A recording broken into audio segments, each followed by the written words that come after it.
Hello, Terra Nouveau Lyceum and hello, world. I'm your host, Dalva, and for October 10th, 11th, and 12th, ooh, it looks like we have a lot of holidays on the 10th.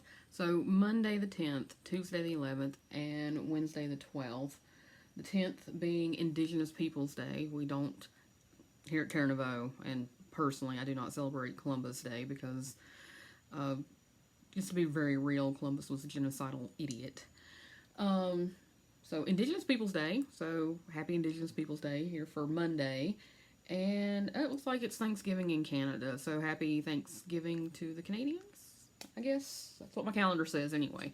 But for Monday, Tuesday, and Wednesday, here the 10th, 11th, and 12th, we are drawing cards from the Nature's Whispers Oracle deck by Angela Hartfield, artwork by Josephine Wall. Of course, we just love Josephine Wall's absolutely amazing, beautiful, creative gifts that she has bestowed upon us. Okay, we've worked with this deck several times before. I'm going to go ahead and show you the back again because it's just this beautiful artwork. And this is kind of a bigger deck. Like, this is a little bit bigger than even a standard, I'd say, tarot deck. So, go ahead and... Actually, nope, almost forgot. Before we get started, let's take a nice deep cleansing breath in. Let it go. Let it go, let it go, let it go. And that's what the universe has to say to us this week. Almost pretty close to the middle of October already. Where does the time go? Good news is Mercury is direct, so all those miscommunications, and I better not say that because then I'll say something weird and I can't blame the Mercury retrograde. I'm joking. Anyway, yeah, all those miscommunications should be slowing down. And 3.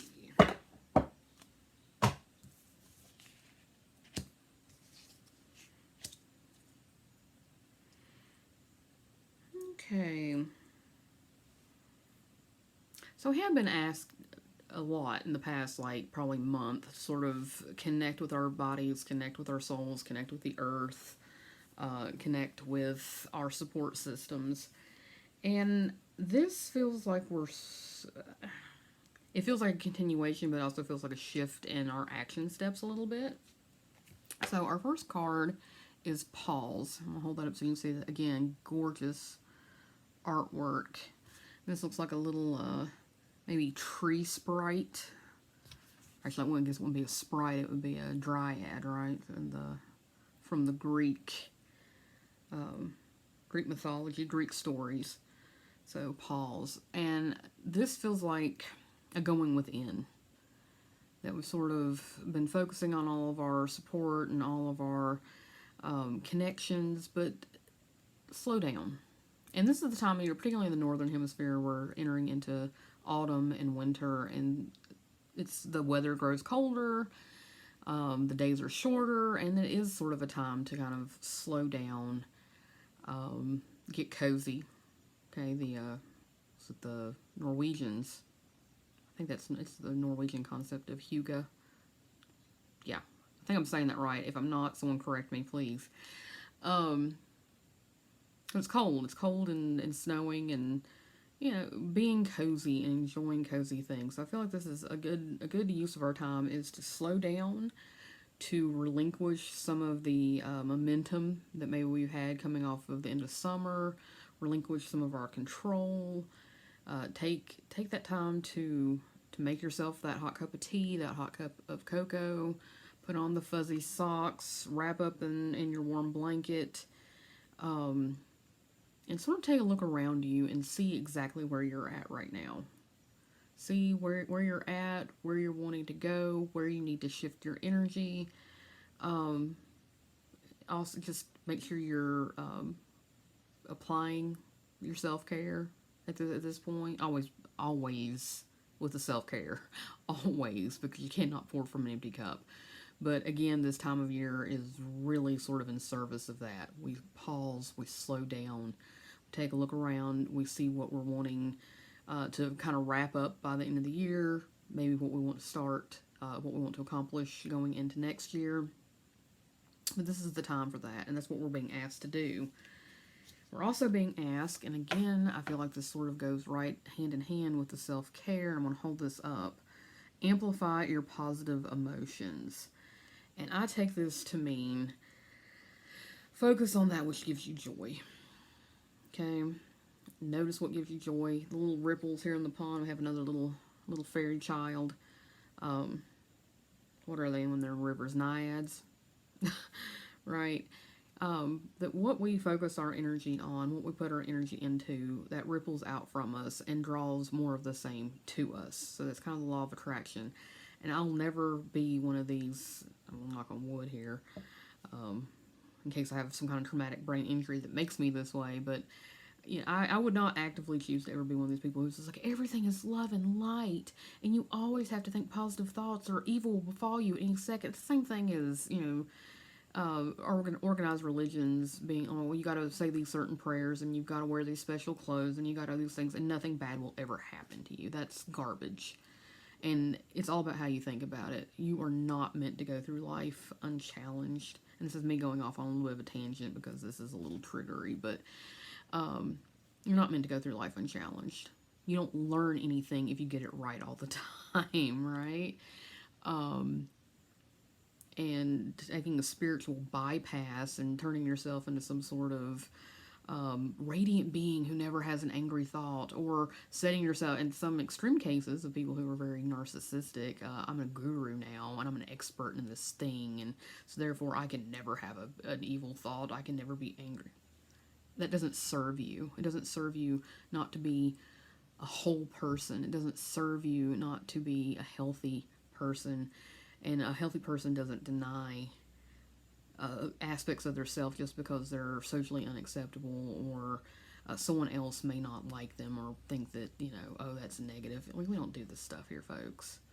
Okay, you are an authentic, whole human being, and you deserve to be appreciated, loved, and respected for being a complete person, not just some sort of bizarre, glittery version of somebody that other people want you to be.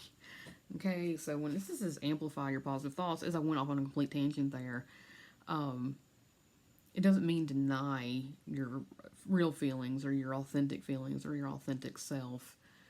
It does mean spend time doing things that bring you joy, doing things that bring you happiness. And this is a good thing to do within this pause. You're pausing, you're assessing where you want to be. Maybe in the coming year, you want to make more room for joy in your life. Maybe you want to make more room for positive changes. Maybe you want to make more room for your health, whether that's mental, emotional, or physical. Okay? Kind of think about that. And maybe you're not there yet, and that's okay. It's okay. See where you're at right now and see where you want to be, and what steps can you take today? What steps can you take this week to move toward that? It doesn't have to be this huge, shifting. Shifts don't happen like that, not really. Or not often, I would say. A shift that takes time. In fact, your whole life is about learning and growing, being challenged, learning from that.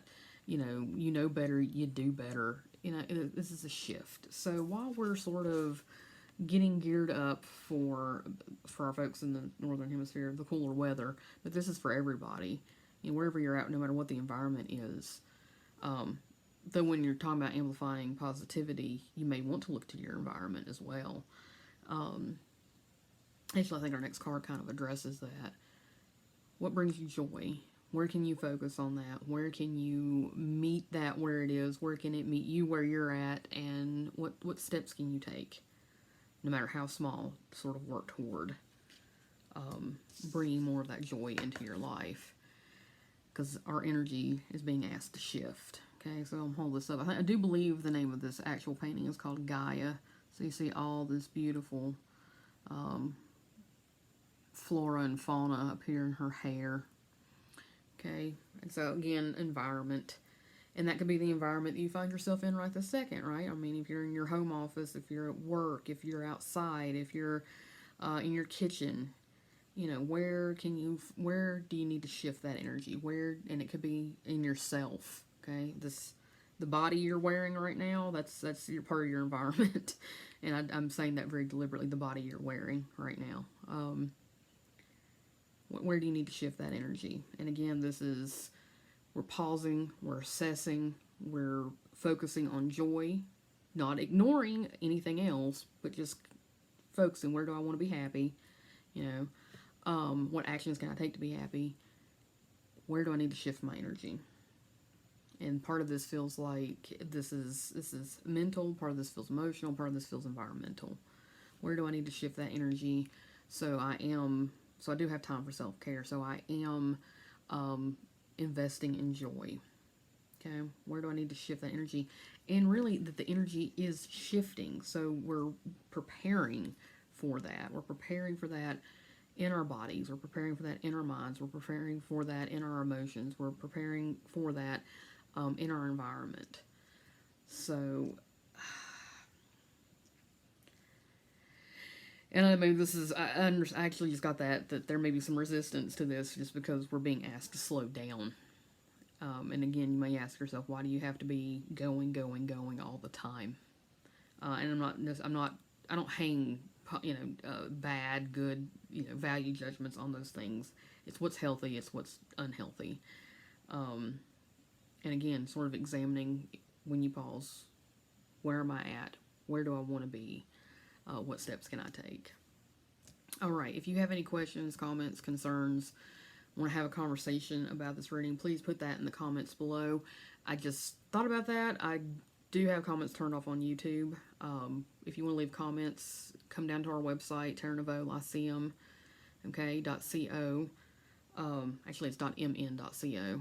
Anyway, it's in the description. Okay, so come down and see us at the Terra Nouveau Lyceum, and we can have a dialogue about this. We can talk about this. So, hope everyone is having a good week. I will talk to you all again soon. Bye for now.